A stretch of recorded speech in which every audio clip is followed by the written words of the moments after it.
Well, it was another great contest between Geelong and Port Melbourne. What a rivalry they've had over the years, and David Rhys-Jones, this certainly lived up to the billing. Oh, it certainly did. And I was really impressed with Geelong. They come out really hard. They tackled hard.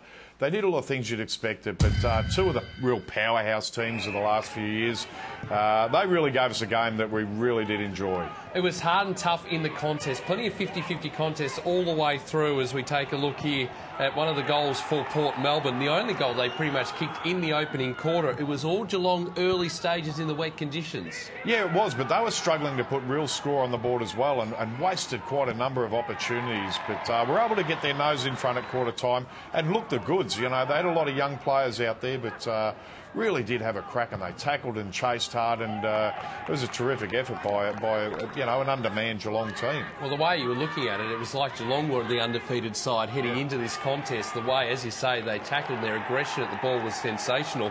They got out to a 17-point lead at half-time and really just put the foot on the pedal heading into the third quarter and got some opportunistic goals like that. They were very good on the turnover.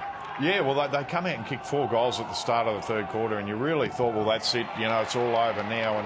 And to Port's credit, though, they just fight back. They don't know any other way, and they just play football in a very pure way. I like watching Port Melbourne play, but, they've suffered their first loss of the season. Alan Christensen, you see there, he was just fantastic. He was in everything. For a guy having his first game, he didn't have a huge amount of the ball, but he tackled and chased and did all the things you expect a good player to do. The margin got out to as much as 40 points in the third quarter before Port Melbourne started the comeback. And what a comeback it was. They scored pretty much all the goals in the final term, except for one. And there was just one goal that made the difference in the contest. It was extraordinary stuff. Just Port Melbourne showing what they've done throughout the season.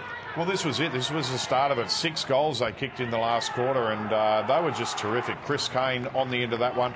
The one thing about Port, they had quite a few players down, and good players down in the first 3 quarters of the match.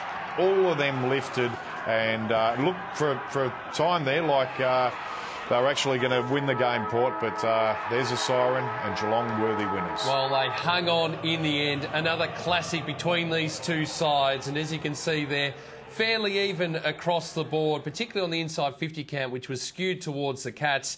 And eventually the Cats, as I said, they hung on to win by 3 points.